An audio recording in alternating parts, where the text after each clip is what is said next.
good morning. Good morning. I want to start talking today about what politics is. If you remember last time, we defined a state as that political institution that has a monopoly on the use of force within a clearly defined territory. And we knew all those words, especially by the end of what we talked about last time, except the word political, and I promised you we'd talk about that next time. And so that time has now come.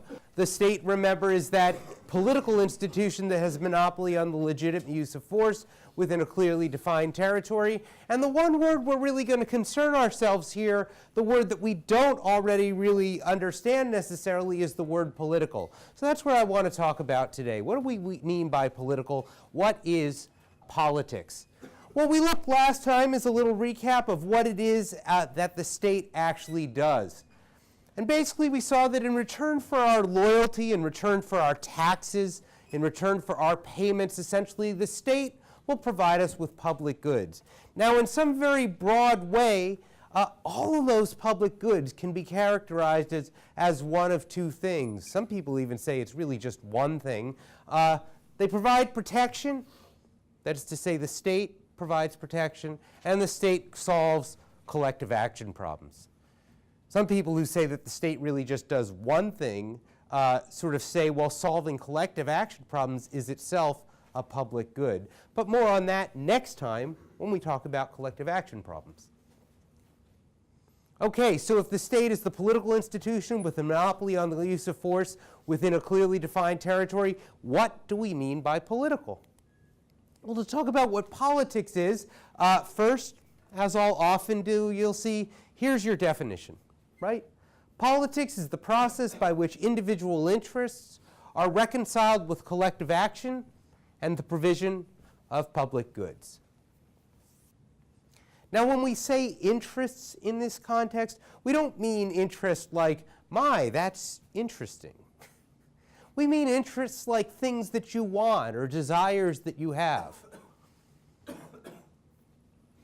You guys are students, you have an interest in learning. Right? You have an interest that your professors be good. I'm a professor. I'm going to be evaluated based on how well you learn. So I have an interest that you learn. I also just want that. I just desire that. I have an interest that my taxes get spent wisely, and particularly on things that I like. So if politics is the process by which individual interests are reconciled with collective action and the provision of public goods, what we mean by those interests are things that people want. Their desires and their and so on. All right, again, if this definition doesn't make complete sense now, that's cool, right? It should make a little sense, and I'd like you to think about it, but by the end of today, it should make a whole lot more sense. Here is a possible public good. A pizza. Anyone ever get together with a group of friends and try to order a pizza? Say you got about 5 of you. You want to order pizza. What discussion inevitably ensues? The 5 of us get together. We say, you know, let's get a pizza. What do we then end up talking about? What do we want on the pizza? Exactly. What do you like on your pizza? Basically the typical like supreme, like mushrooms, onion, and then like sausage, pepperoni. All right, mushrooms, onion, sausage, pepperoni, basically everything but the kitchen sink. Yeah. Cool. What do you like on your pizza? Pepperoni. Pepperoni? Do you like mushrooms? No. Huh. So if you guys want to order a pizza together, you now have some negotiating to do, right? What do you like on your pizza? Sausage, pepperoni. Is there anything you really hate? I'm not a big fan of like peppers or mushrooms. Okay, not a big fan. So if they're there, you might eat them or you might pick them off, but you're not going to like reject the whole pizza. No. Anyone who really hates mushrooms, that like if they're on the pizza, like no way am I touching it? Got it. You know, there's some people who are like that, but for the pepperoni, which is the thing that he really likes. Think about the diversity of interests. There's that word again, used in this context, right? Interests, things that people want, just when it comes to pizzas, right? Each and every one of us, I dare say that no 2 of us in this whole room have identical interests when it comes to pizza, right? Each of us wants a slightly different set of things that are going to come on that pizza. And each of us has a different set of preferences about those things. So, you love pepperoni. You really want the pepperoni there. If that pepperoni's there, it's not even a pizza. You'll eat pepperoni, but it's whatever. You don't so much, or you want the mushrooms. Someone didn't care for mushrooms. Oh, that was you. You didn't like mushrooms. And then you were like, I'm not going to eat it if it even has mushrooms on it. So it's not even just what we want and what we don't want, but sort of the intensity of feelings that come along with those desires or those interests, right? Included in our interests in a way is how much we want the thing or don't want the thing. Well, when I talk about politics being the process by which we reconcile, right, sort of come together individual interests with the provision of a single public good, think about it, right? If we were going to order one pizza, what kind of pizza would we get, right? Different ones of us would want different things on those pizzas, but in the end, there's going to be one pizza, one public good, one collective action, right? The pizza that we buy and then provide, and yet it somehow has to take into account the fact that you like your pizza with olives, you won't even touch olives, you're a vegetarian, you're not a vegetarian, but you don't really love meat and you love olives, and if there aren't olives on it, forget it, and you're lactose intolerant and don't want the cheese. Right? We each have individual interests, and yet when you buy a pizza, typically, unless it's an individual pizza, you end up in a situation where one public good is going to be provided. And we all have to share that particular public good, even though we each have different individual interests. And what politics is the process by which we figure out what single public good we're going to get, sort of despite the fact that we each have a very different set of individual interests, a very different set of toppings that we want on the pizza. And that doesn't even get to the fact of how big a pizza we're going to get. Are we going to get the extra large or the large, or where we're going to get it, or how many we're going to get, or whatever the case may be. Now, of course, in real politics, in state politics, the public goods that the state provides aren't pizzas typically, but things like protection, right? We talked about this. The state wants to provide protection, but there's all these individual interests about what kind of protection the state should provide, in which context it should use that protection, how much money it should spend on providing that protection in the first place, and where and when we should use those protective forces, right? Do we use them to get the bad guys? Who are the bad guys? Do we use them to make sure we have enough oil for our cars?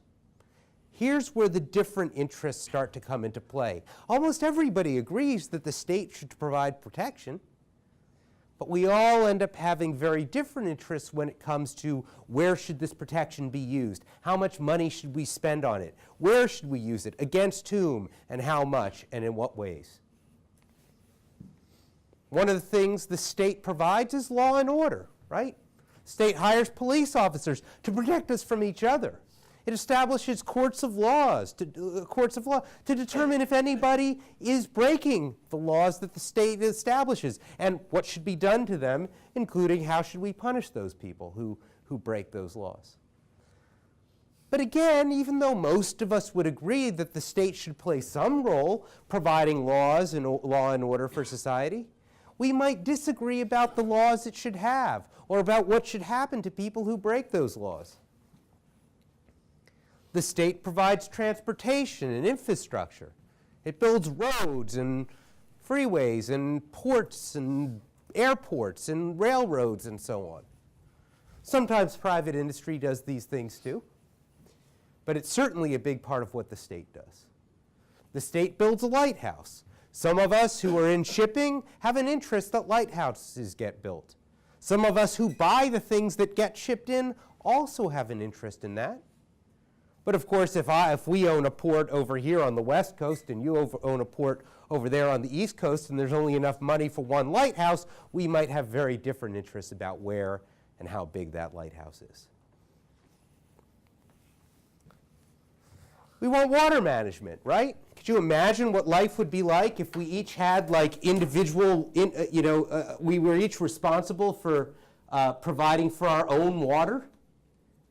Each of us have to set up like a water collection unit on our house.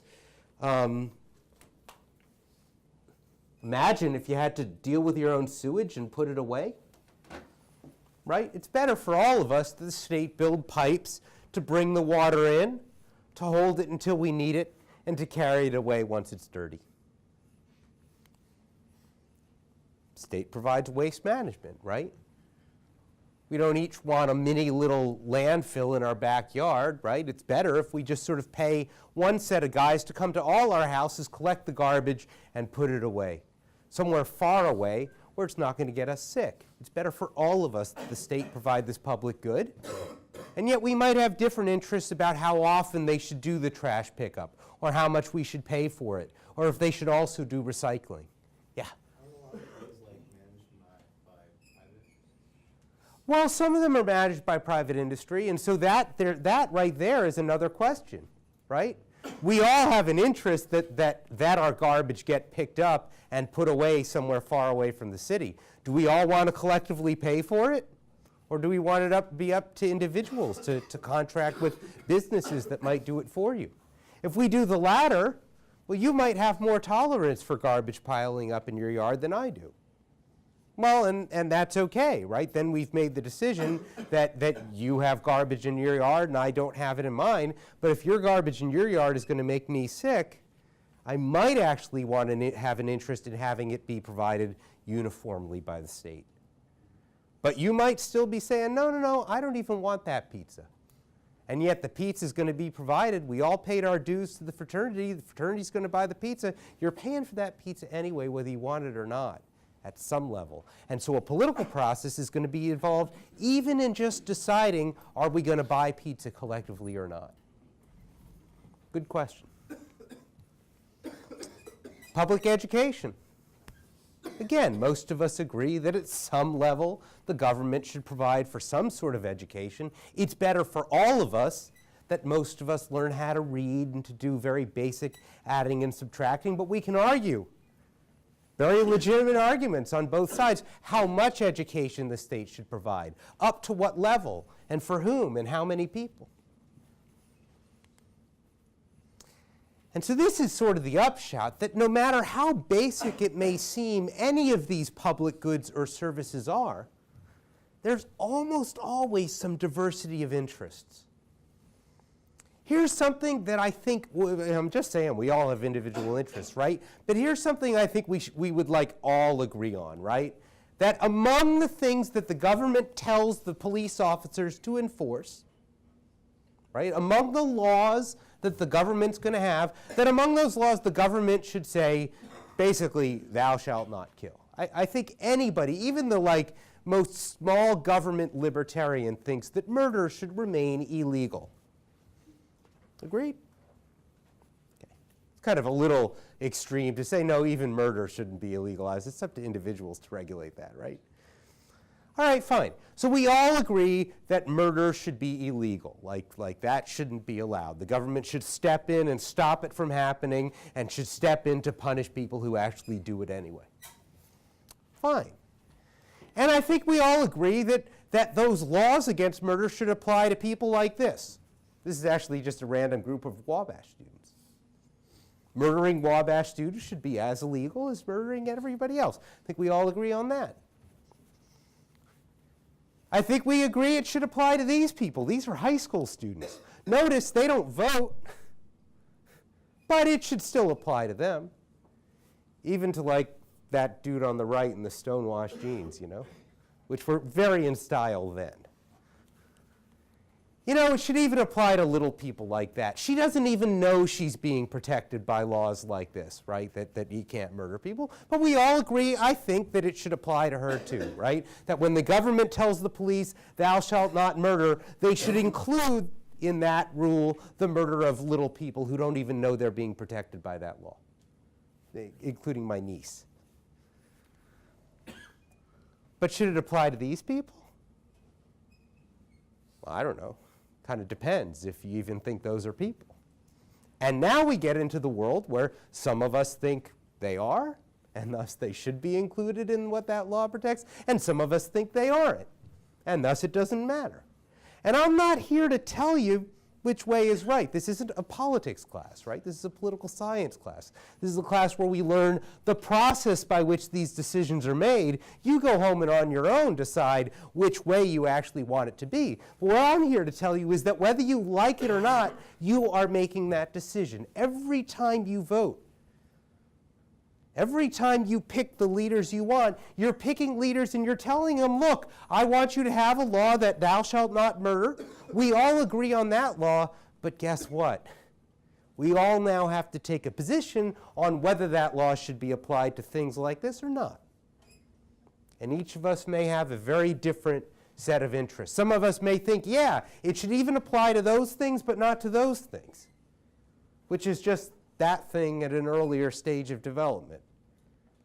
But of course, to some people, that thing is really just that thing at a later stage of development, right?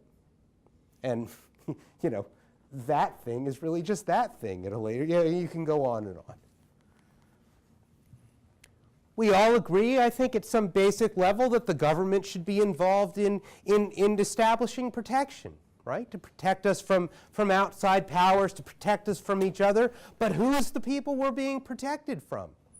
Who are the people against whom we should use our defense, our offense, right? Should we use it to bomb countries that don't attack us first? Should we even use it to bomb at countries that do attack us first? Well, that's where you get diversity of interest. Should we use it against these people or these people? They just seem to be minding their own business, and yet militaries have been used against people like that too, by which I mean just sort of innocent people who belong to the racial or religious or ethnic group that most of the people in the state decide they don't like. Most of us agree that the state should establish schools, right, and some amount of education, right? But the schools have to decide whether they're going to teach that our great-great-great-great-great-great-grandmother was her or her. And now, even if we all agree that the schools should provide education, we're still going to have different interests in terms of what particular type of education the state provides.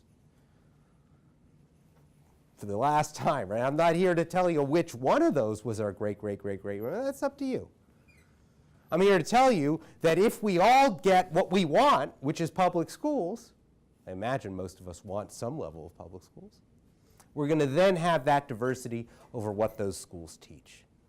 Different interests. Some guys want pepperoni, some guys don't want pepperoni, some guys really hate pepperoni, and some guys, you know, they don't want it, but they'll eat it. Sometimes it's not a matter of whether you oppose or support something. It's not that simple, right? Everybody likes the environment. I hate to break it to you. Even Republicans like the environment. The question is how much money you want to spend protecting it. That's where people agree or disagree, right?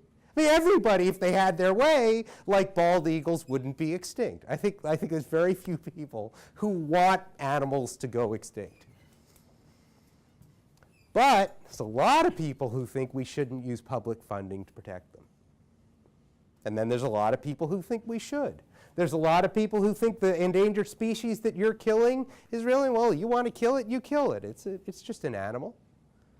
Then there's other people who say, wait, but if you kill all of them, there are none left for me to enjoy. And so I actually want that common decision to include even your individual actions. Taxes, right? Nobody likes paying taxes, right? Nobody wants taxes. We just disagree on how much our taxes should be and on where that tax money should get spent.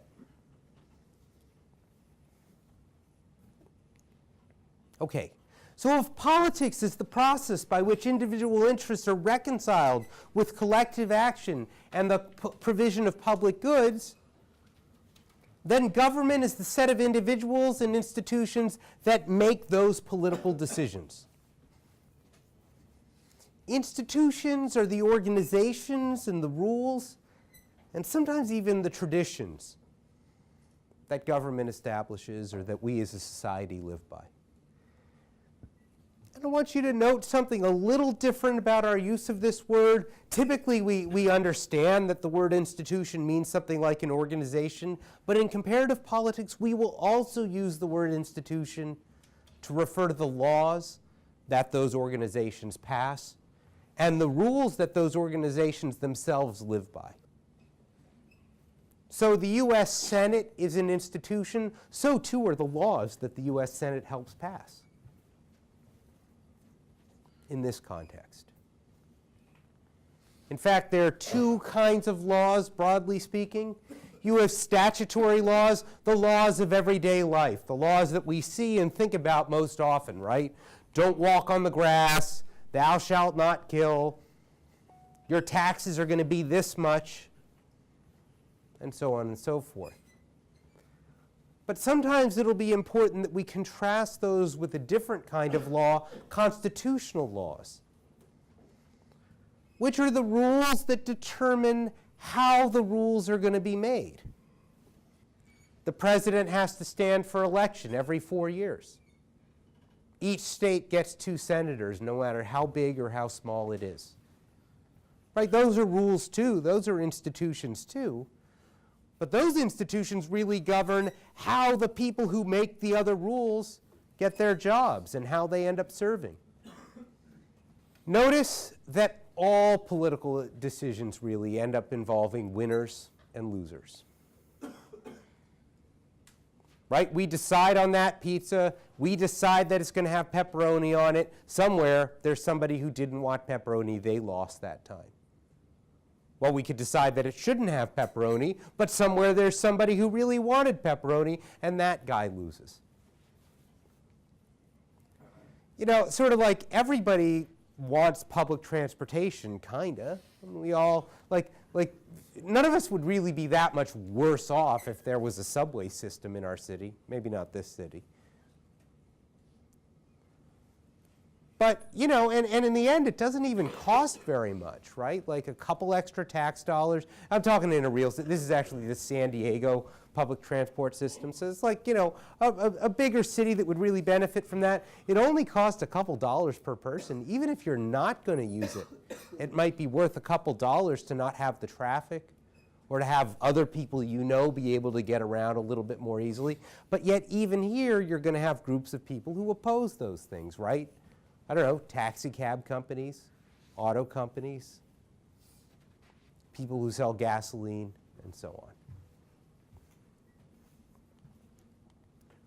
We might all agree that lighthouses are good. Again, if you own a shipping company, you certainly agree that lighthouses are a good thing. But guess what? All of us buy stuff that ends up getting shipped in, and that stuff that we buy is cheaper and comes in more reliably because we have ports and because we have lighthouses and because the whole process of shipping stuff in is easier and cheaper. It benefits all of us. And yet we're going to have diversity of opinion as to where those lighthouses should go. And even if we put them there, we're going to have people in places like that who want them but didn't get them. So even on these things that we all agree on, right, there's going to be winners and losers, people who don't get exactly what they want. We're going to order pizzas, and some of us aren't going to get, in fact, very few of us will get exactly the pizza we want. Note that interests can be concentrated or they can be diffuse. Now, in this context, these words are it's a little unusual to use them in this context, but in politics we do. But we know what concentrated and diffuse is, right? If a chemical is concentrated, there's a lot of it in a little small space. If it's diffuse, there's the same amount of it, but it's all spread out with only a little bit per same unit of space or area. So diffuse interests are interests that many, many people have, but they only care about it a little bit.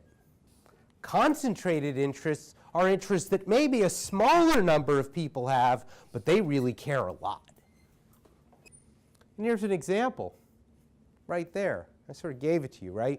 We all kind of would benefit from there being a subway system or public transportation. It's only a couple dollars, and in the end, it does us all a little bit of good. It relieves traffic and so on. But these people lose out a lot, right? They lose a big chunk of their business. So whereas it may be that a lot of us kind of want the convenience of public transportation, there are going to be a few of us that really, really don't want it. A diffuse interest in having public transportation, a concentrated interest in not having it. Doesn't always work that way, but there's an example. Here's another example. This is just the way it is. I'm not publicizing a personal political preference here. It's just the way it is. If you poll Americans, if you ask Americans how they feel about abortion, about 66% of Americans think that abortion should be legal in the first 3 months of pregnancy. And about 29% say it shouldn't be. Yeah, this isn't necessarily my view on things. This is just what happens if you poll the American public. But here's my question. Why do we even then talk about it? Shouldn't abortion just be legal by this measure? I'm not saying should like I think it should be, but just shouldn't it like if we have a democracy and there's voting, and 66% of the people want something and the other 29% don't, like, isn't that just what you would expect to happen? That, okay, abortion's legal, end of discussion. We'll talk about taxes now. Why do we have a public discussion on an issue where the public is so disproportionately on one side of the issue? There are a lot of other competing interests when elected officials are making decisions. So like the reading pointed out that there are interest groups and lobbyists and other people who impact what happens in government. You want to elaborate on that? Not necessarily on that, but I think it goes back to concentrated and diffuse interest. Because abortion is just so, I feel like it can be passionate between like opposing it or supporting it. Not supporting it, but like having the option open. Right. Go on. You want to add to that? It's the silent majority and the vocal minority that's what really just drives the discussion. There you go, right? Different words for the same thing, right? The silent majority and the vocal minority, right? It turns out that people who oppose abortion, a lot of them anyway, really, really oppose it. It's like me with anchovies on my pizza. I'm not even picking them off and eating the thing. I am not touching it if there are anchovies on that thing, the way you are with mushrooms, right? Everybody else, they may not like anchovies, maybe even they want them, but they just want them a little bit. Well, it turns out that typically in the sort of pro-choice camp, people kind of want abortion to be legal, but they don't really care about it that much, or at least not as much as the people who oppose it, who really care about it and think it should definitely be illegal. And so think about how that then happens when it comes to voting. This is where your answer comes in, right? If I'm pro-choice, but I just kind of care about it a little, and I've got this guy who's pro-life, but I like him on all the other issues. And I got this guy who's pro-choice, like he's in line with me, but actually I don't like him on the other issues. You know, if the choice life thing is if something I want, but I don't really care about that much, I'll still vote for him based on the other issues. Well, the pro-life crowd, right? They feel passionately. This is a concentrated interest. And for them, it's going to be like, wait, you're pro-life? I can disagree with you on everything else, but if you're pro-life, I'm going to vote for you. This is, I mean, I'm simplifying this a little bit, but that's the general gist of it, right? You see how a concentrated interest, though held by fewer people, might result in more public officials getting elected based on that view. Free trade kind of works this way too. Most everybody benefits from free trade. After all, it's just an option, right? But a few people are disadvantaged by it, and they're disadvantaged a lot. Notice that institutions really, they actually really do affect the public goods that we get. And here I'm talking about institutions as the rules for how we make the rules for how we decide. All right, we want to order a pizza. What's a concentrated interest that you've no doubt seen people who have this very concentrated interest when it comes to pizza and what kinds of toppings you get? A minority group who nonetheless feel very strongly about their particular preferences with toppings and so on. Vegetarians. Right?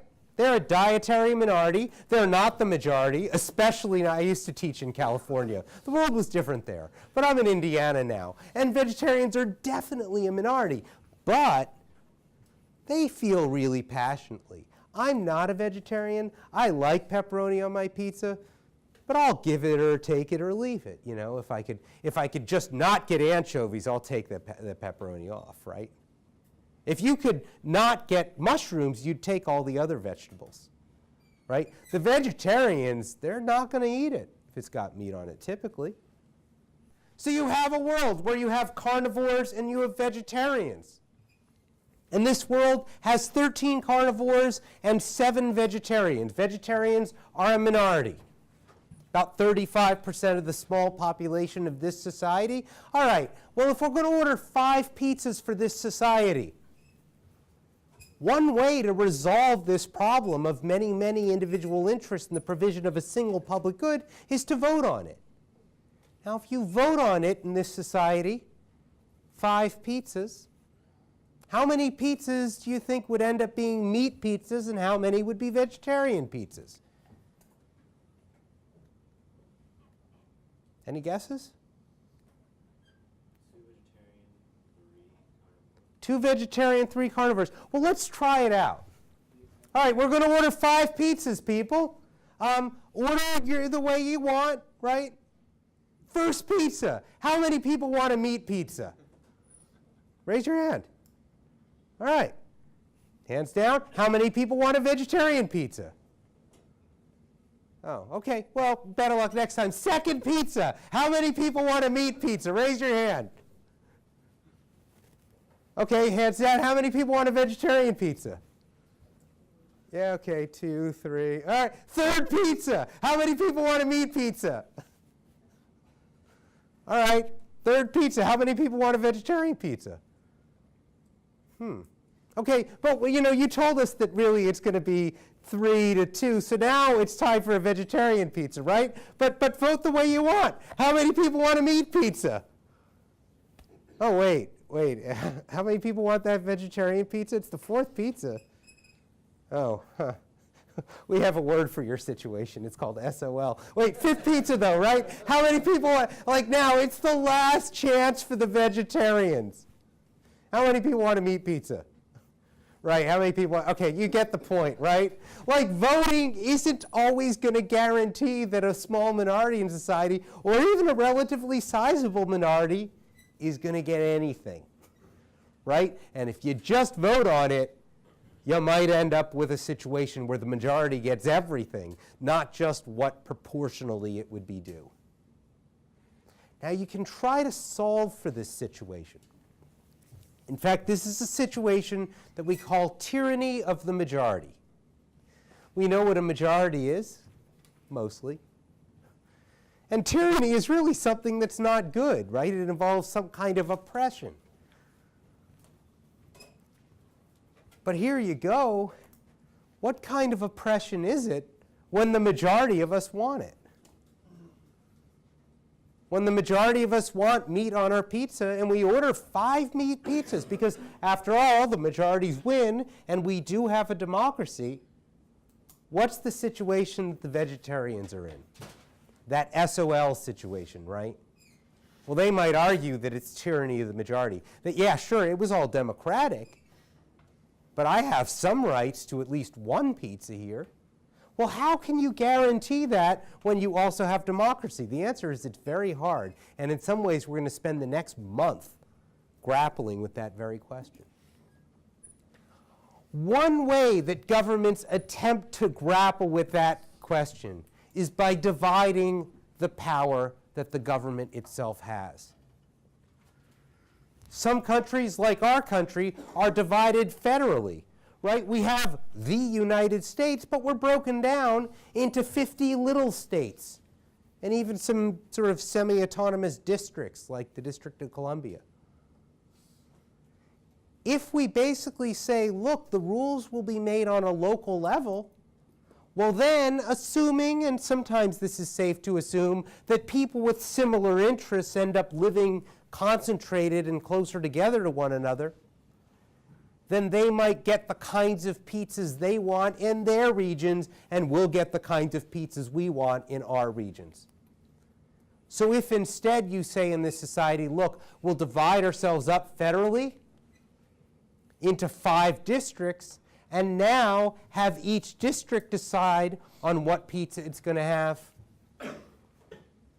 well, now we get 3 carnivorous pizzas or meat pizzas and 2 vegetarian pizzas. Now we get something that's closer to the proportions that people are in society. Note, still not exact. In fact, this is a situation where the carnivores might complain, because how many of the pizzas now are vegetarian? What by percentage? What percentage of the pizzas are vegetarian? 40%. What percentage of the population is vegetarian? Tyranny of the minority, oh my. Now, it's less proportionally, but you're still going to have people arguing even this way that there's something unfair, right? Collective decisions inevitably are going to leave some people without the kind of pizza they want. And now, of course, in real government, in real societies, the kinds of toppings people want are not pepperoni and sausage and no anchovies and, yes, green peppers and certainly not olives or something like that. Right? The interests we have are about the common political issues that we think about all the time. Should taxes be raised or lowered? Should drugs be illegal or legalized? If they are illegal, what should the penalties be? Should the federal government make rules about drugs at all, or should that be left to the states? Should we invade this country or not? Should we invade a country but not that one? It should be this one instead. Should we only invade this kind of country? Countries with oil in it. Country with a minority group in it that we like. Countries with a minority in it that we don't like. Whatever the case may be. So what I'd like you to think about next time, right, is that we've seen the governments do these things, right? Governments provide protection from others and from each other. They write and they enforce laws.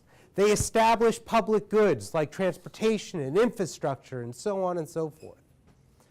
But there's this other thing that governments do. They solve collective action problems. And that's what we're going to talk about next time. All right, questions. We got some questions as we were going, and I'm glad for that. But, you know, even in a big class like this, I like to take a few minutes at the end of class for questions.